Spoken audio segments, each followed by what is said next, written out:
Hello दोस्तों, आप सबका स्वागत है हमारे यूट्यूब चैनल सिविल नेक्सस में। तो आज हम अपनी इस वीडियो में डिस्कस करने जा रहे हैं JKSSB जेई 2015 वाले सिविल इंजीनियरिंग पेपर को। तो हम उसमें से डिस्कस करेंगे आज वाली वीडियो में इरिगेशन इंजीनियरिंग के क्वेश्चंस। जो भी क्वेश्चन इरिगेशन इंजीनियरिंग वाले सेक्शन से पूछे गए थे वो हम अपनी इस वीडियो में एक एक करके सभी को डिस्कस करेंगे।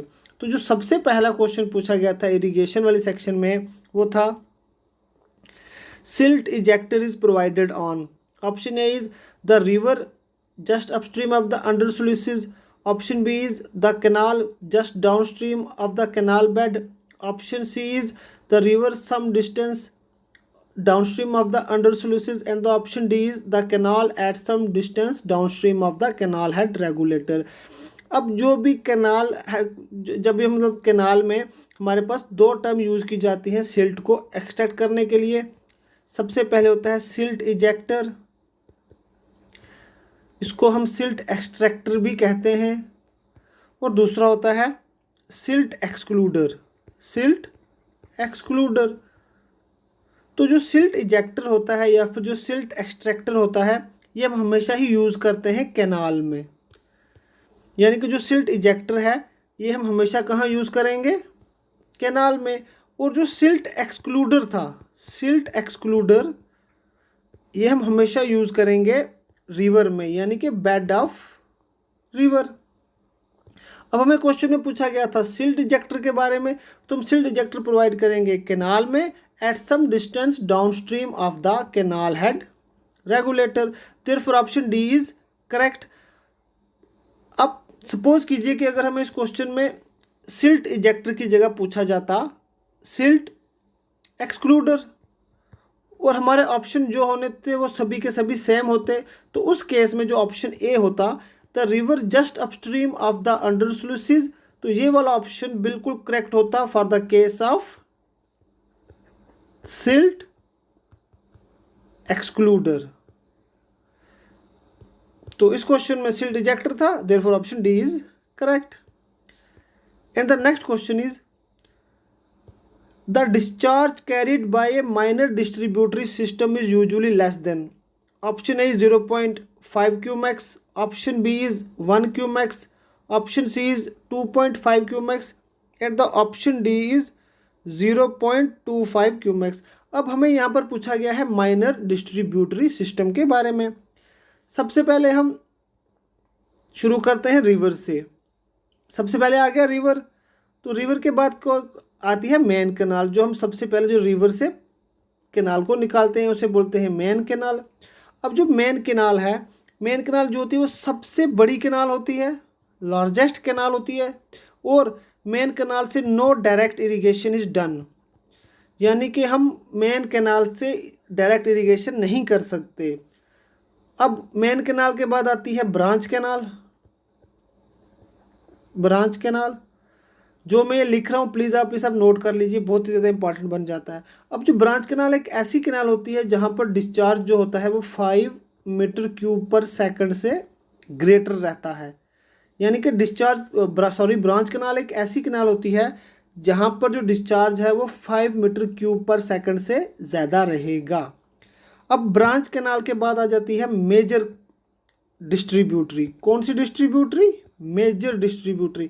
अब मेजर डिस्ट्रीब्यूटरी के केस में जो डिस्चार्ज होता है वो 0.25 से लेकर 5 मीटर क्यूब पर सेकंड रहता है। यानी कि जो मेजर डिस्ट्रीब्यूटरी होती है, तो मेजर डिस्ट्रीब्यूटरी के केस में जो डिस्चार्ज होगा वो 0.25 से लेकर 5 मीटर क्यूब पर सेकंड के बीच बीच रहेगा। तो जब मेजर डिस्ट्रीब्यूटरी के बाद आती है माइनर डिस्ट्रीब्यूटरी, आप स्क्रीनशॉट लेकर इस फ्लो चार्ट को बनाइए। अब जो थी मेजर डिस्ट्रीब्यूटरी, ठीक है ना, मेजर डिस्ट्रीब्यूटरी के बाद आती है माइनर डिस्ट्रीब्यूटरी। Minor distributary. अब माइनर डिस्ट्रीब्यूटरी एक ऐसा चैनल होता है जहां पर जो डिस्चार्ज होता है वो लेस देन 0.25 मीटर क्यूब पर सेकंड। हमें क्वेश्चन में पूछा गया था माइनर डिस्ट्रीब्यूटरी सिस्टम के बारे में, तो माइनर डिस्ट्रीब्यूटरी सिस्टम एक ऐसा सिस्टम होता है जहां पर डिस्चार्ज 0.25 क्यूमेक से कम कम रहता है। तो फिर ऑप्शन डी इज करेक्ट। अब जब माइनर डिस्ट्रीब्यूटरी के बाद आ जाता है आउटलेट, तो आउटलेट के बाद आता है फील्ड, सीधा डायरेक्ट पानी फील्ड में जाएगा। तो इस क्वेश्चन के हिसाब से माइनर डिस्ट्रीब्यूटरी सिस्टम में जो डिस्चार्ज होता है वो आमतौर पर 0.25 क्यूबिक से हमेशा ही कम रहता है। Therefore option D is correct. And the next question is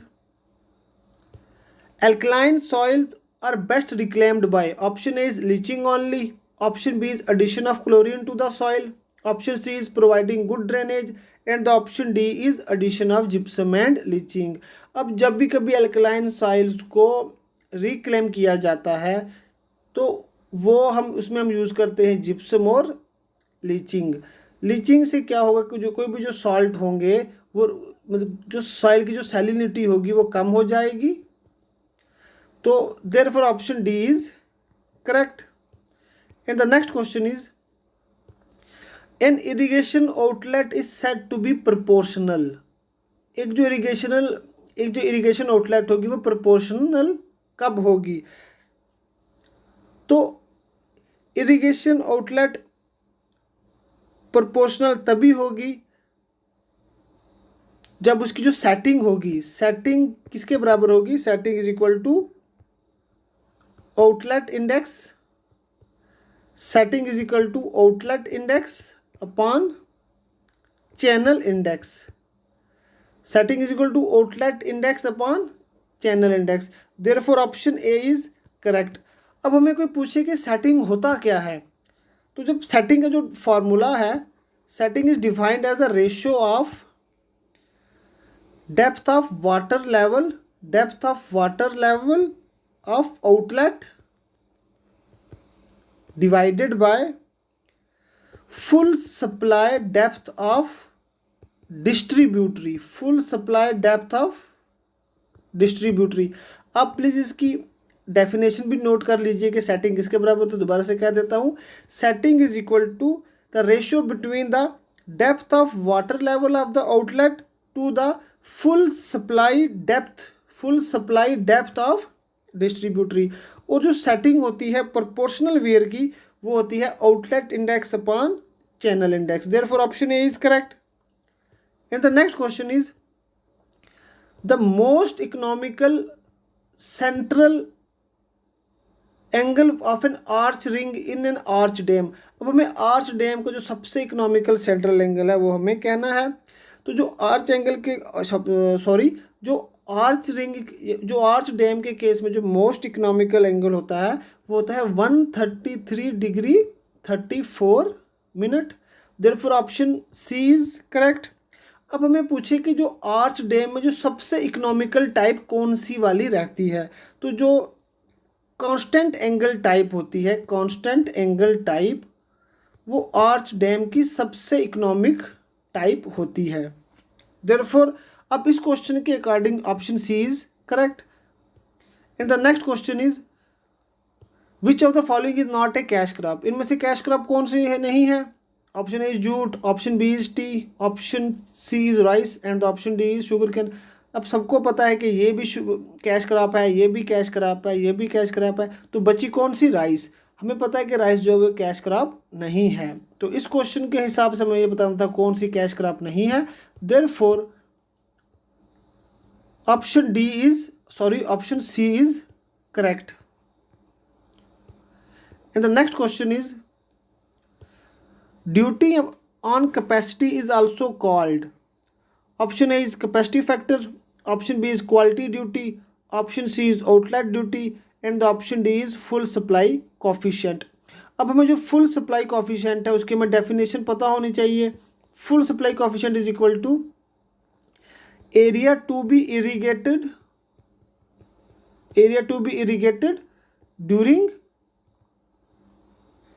base period, area to be irrigated during base period upon design full supply discharge. जो मैं बोल रहा हूं आप प्लीज नोट कर लीजिए। अब हमें बताता था, हमें क्वेश्चन में पूछा गया था duty and capacity is also called, duty and capacity is also called full supply coefficient. अब अगर हमें कोई पूछे कि फुल सप्लाई कोफिशिएंट किसके बराबर होता है, तो full supply coefficient is defined as the ratio between the area to be irrigated during base period divided by design full supply discharge.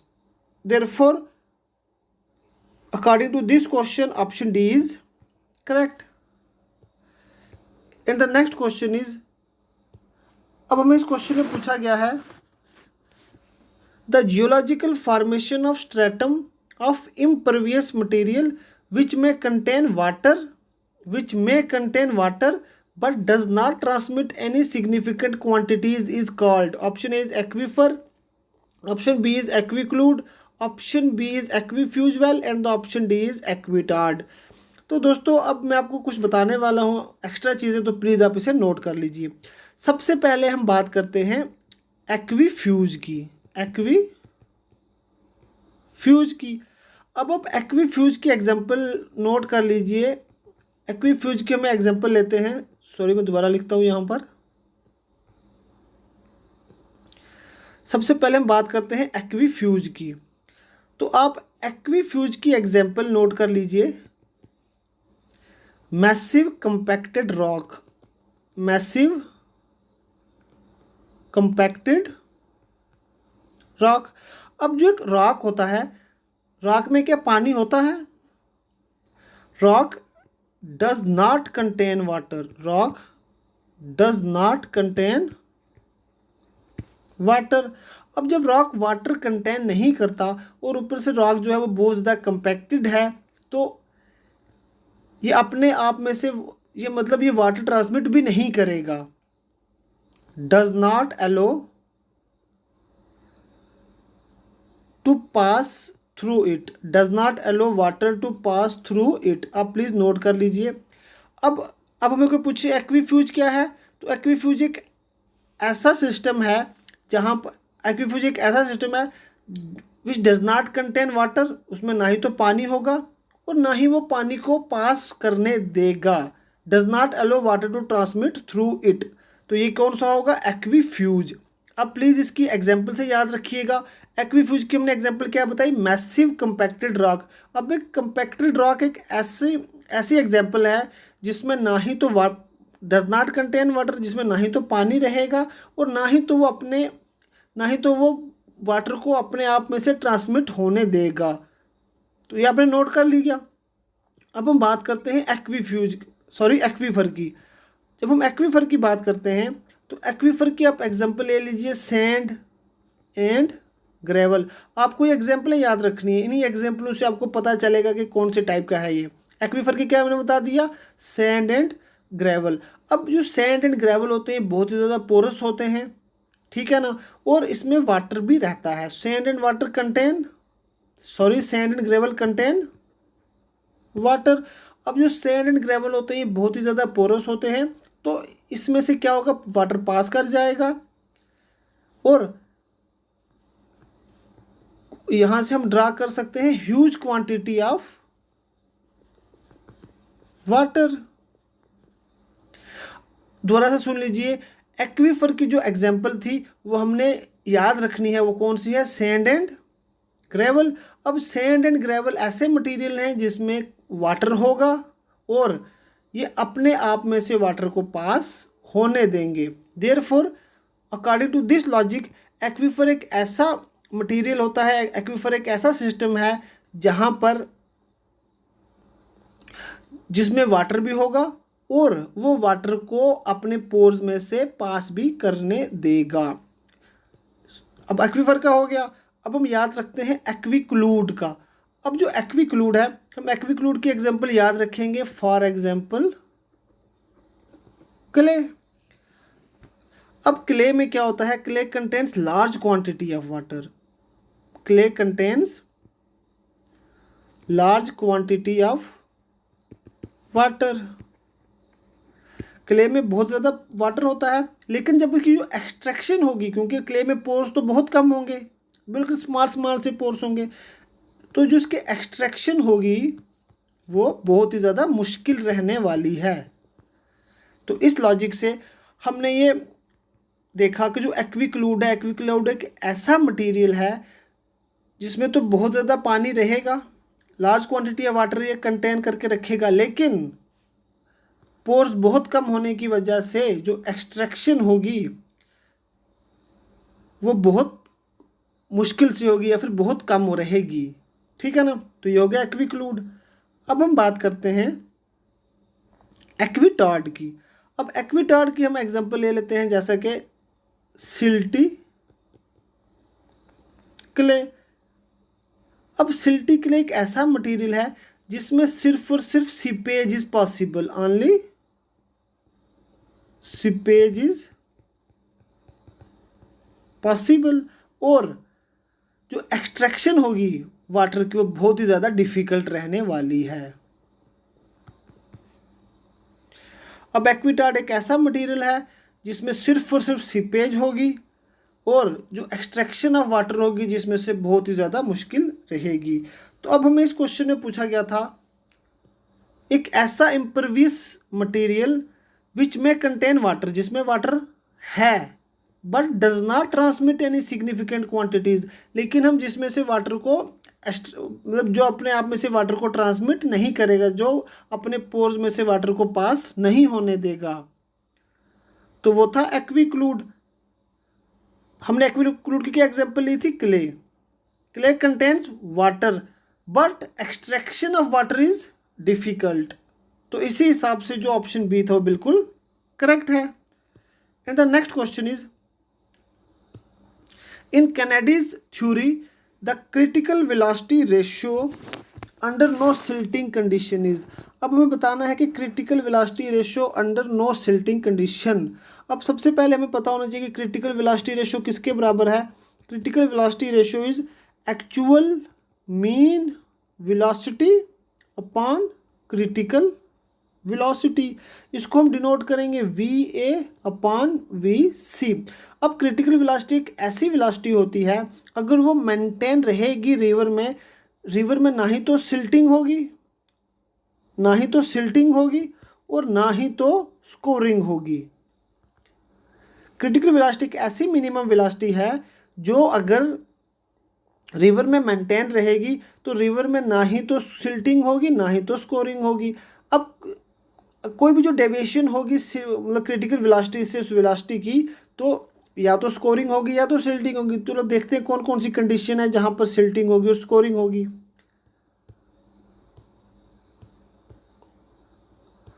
अब हमने क्या बोला कि जो क्रिटिकल वेलोसिटी रेशियो है it is defined as a ratio of actual velocity upon critical velocity.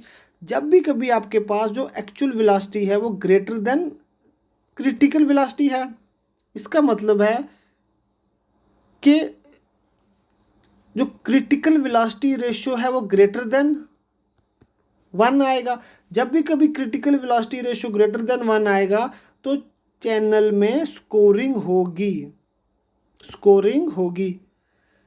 इसका कहने का मतलब ये कि जो वेलोसिटी चाहिए थी for no silting and no scouring, उससे जो वेलोसिटी है चैनल की वो बहुत ज़्यादा है। चैनल की वेलोसिटी ज़्यादा होने से स्कोरिंग होगी। और दूसरा केस बनता है कि जब हमारे पास जो एक्चुअल वेलोसिटी है वो लेस देन क्रिटिकल वेलोसिटी है, इसका मतलब है जो क्रिटिकल वेलोसिटी रेशियो है वो लेस देन 1 है। जब भी कभी हमारे पास वेलोसिटी बहुत कम होगी क्रिटिकल वेलोसिटी से, इसका मतलब वेलोसिटी बहुत कम है, तो इस केस में हमारे पास सिल्टिंग होगी। अब एक केस बनता है थर्ड केस में क्या होगा, जो क्रिटिकल वेलोसिटी रेशियो होगी वो 1 के बराबर आएगी। वो कौन सा केस है? जब हमारे पास एक्चुअल वेलोसिटी है वो बिल्कुल ही क्रिटिकल वेलोसिटी के बराबर है। जब एक्चुअल वेलोसिटी क्रिटिकल वेलोसिटी के बराबर होगी तो चैनल में ना ही तो सिल्टिंग होगी, नाइदर सिल्टिंग नॉर स्कोरिंग। अब चैनल में ना ही तो सिल्टिंग होने वाली है ना ही तो स्कोरिंग होने वाली है।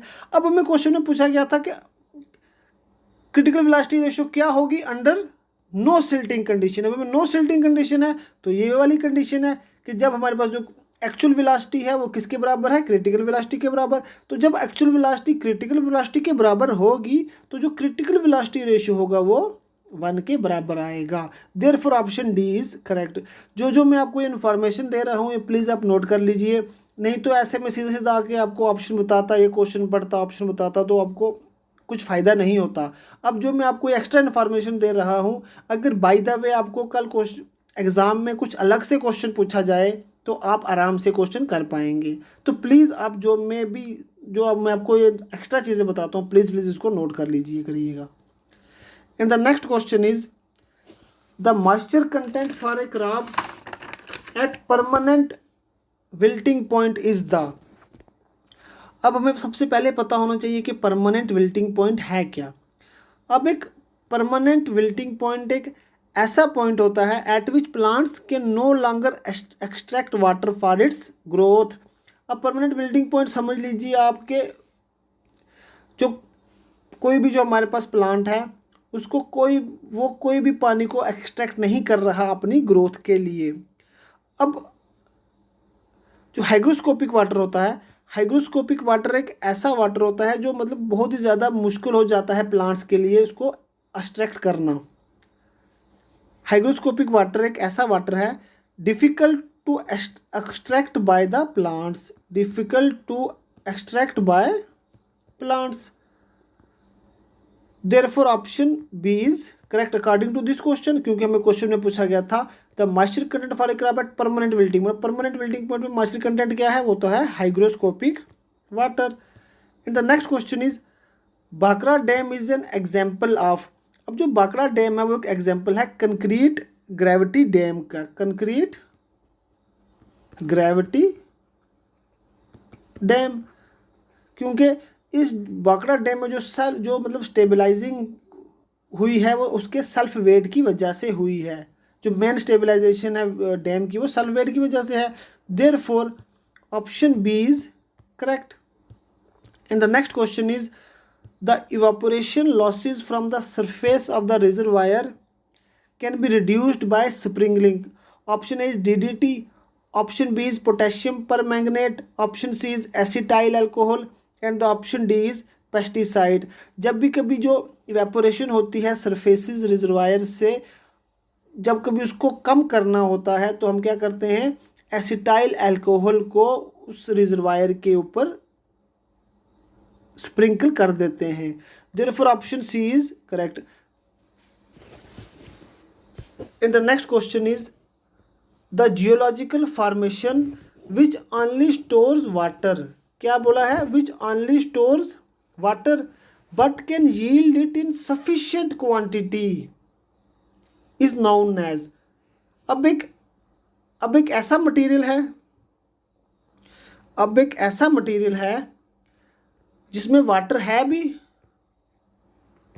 और जो वाटर को सफिशिएंट क्वांटिटी में यील्ड भी कर रहा है, यील्ड एट सफिशिएंट क्वांटिटी, यानी कि ऐसा मटेरियल जिसमें वाटर भी है और हम उस वाटर को एक्सट्रैक्ट भी कर सकते हैं इन सफिशिएंट क्वांटिटी। तो वो कौन सा मटेरियल है, अभी हमने आप ऊपर डिस्कस किया था, आपने अगर नोट किया होगा तो आप प्लीज़ चेक करके देखिए। तो हमने एक एग्जांपल दी थी सैंड एंड ग्रेवल की। तो सैंड एंड ग्रेवल जो एक ऐसे मटेरियल हैं जिसमें water which not only stores water, यानी कि जिसमें जो सिर्फ और सिर्फ पानी स्टोर नहीं करते लेकिन यील्ड करते हैं सफिशिएंट क्वांटिटी में। तो ये एग्जांपल थे किसकी, एक्वीफर के। Therefore option C is correct. And the next question is the dead storage in a reservoir is provided for the storage of. Option A is water, option A is water for the firm power, option B is water for water supplies, option C is sand and silt and the option D is distilled water. अब जो dead storage होती है reservoir में वो provide की जाती है for sand and silt, for the storage of sand and silt. अब जैसा कि ये एक हम थोड़ी सी डायग्राम सी बनाते हैं रिजर्वायर की, ठीक है ना। तो ये रिजर्वायर का आ गया मिनिमम वाटर लेवल, तो उसके बाद ये रिजर्वायर का आ गया नॉर्मल वाटर लेवल। तो जो ये वाला वाटर लेवल है ये आ गया मैक्सिमम वाटर लेवल। अब जो मिनिमम वाटर लेवल से जो वाटर नीचे को स्टोर होगा, यानी कि जो मिनिमम वाटर लेवल से जो वाटर कम है, उसको हम कहते हैं डेड स्टोरेज। क्या कहते हैं? Dead storage. अब जो डेड स्टोरेज है ये सिर्फ और सिर्फ सैंड और सिल्ट के लिए होती है। तो अब sand, therefore option C is correct. And the next question is, which of the following represent the correct relationship between porosity, specific yield and specific retention? अब हमें याद रखना है कि जो पोरोसिटी होता है, porosity is equal to specific yield plus specific retention. अब हमें क्वेश्चन में पोरोसिटी को डिनोट किया गया है N से, स्पेसिफिक यील्ड को Y से एंड स्पेसिफिक रिटेंशन को R से। तो therefore option D is correct, N is equal to Y plus R। Porosity किसके बराबर होती है? Specific yield plus specific retention. Therefore according to this question option D is correct. And the next question is, the canal fall involving parabolic glaciers is called as, option A is straight glaciers, option B is notch type fall, option C is English fall and the option D is Montague fall। अब जो Montague type fall होता है इसमें ही parabolic glaciers provide किया जाता है। Therefore option D is correct। And the next question is, the value of Khosla's safe exit gradient for usual alluvial river soils of our country, तो वो किसके बीच में होता है? 1/4 to 1/6। Therefore option D is correct। And the next question is, the geological formation which does not contain any amount of groundwater। अब एक ऐसी geological formation है which does not contain any amount of groundwater। अभी हमने ऊपर questions में discuss किया था, हमने एक एग्जांपल दी थी मैसिव कंपैक्ट रॉक की, मैसिव कंपैक्ट रॉक की। अब मैसिव कंपैक्ट रॉक एक ऐसा मटेरियल है विच नीदर कंटेन्स वाटर, जिसमें ना ही तो वाटर होगा ना ही ये वाटर को ट्रांसमिट कर पाएगा, क्योंकि इनमें पोर्स तो होते ही नहीं वाटर को ट्रांसमिट करने के लिए। लेकिन हमने जो ये एग्जांपल बोली थी, ये एग्जांपल हमने बोली थी एक्वीफ्यूज के लिए। आपने अगर नोट किया होगा तो आप देख सकते हैं, ये हमने एग्जांपल दी थी एक्वीफ्यूज की। एक्वीफ्यूज एक ऐसा मटेरियल है जो ना ही तो वाटर को कंटेन करता है, यानी कि जिसमें ना ही तो कोई भी वाटर होता है ना ही वो वाटर को ट्रांसमिट कर पाता है। Therefore option D is correct. And the next question is, the rate of change of discharge through irrigation outlet is equal to the rate of change of water depth in channel when its, option A is sensitivity is 1, option B is setting is 1, option B is sensitivity is 0, option D is flexibility is 1। अब हमें पता है कि जो by the definition of sensitivity, वो किसके बराबर है? rate of change of discharge of outlet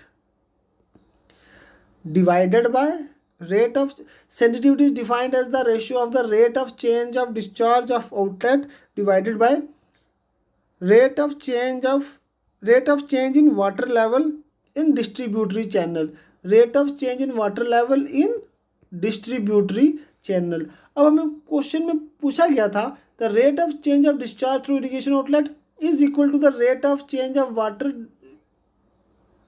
in the distributary channel when it's. अब by the definition of sensitivity, तो जो ये तभी एक दूसरे के बराबर होंगे जब हमारे पास सेंसिटिविटी की वैल्यू 1 आएगी। जब भी कभी सेंसिटिविटी 1 आएगी तो rate of change of discharge through irrigation outlet is equal to rate of change of water depth in the channel। तो ये तभी होगा जब सेंसिटिविटी 1 के बराबर होगी। therefore option A is correct. तो इसी टॉपिक में कुछ और टॉपिक आते हैं जैसे कि फ्लेक्सिबिलिटी, उसके बाद प्रोपोर्शनैलिटी, सेटिंग और सेंसिटिविटी।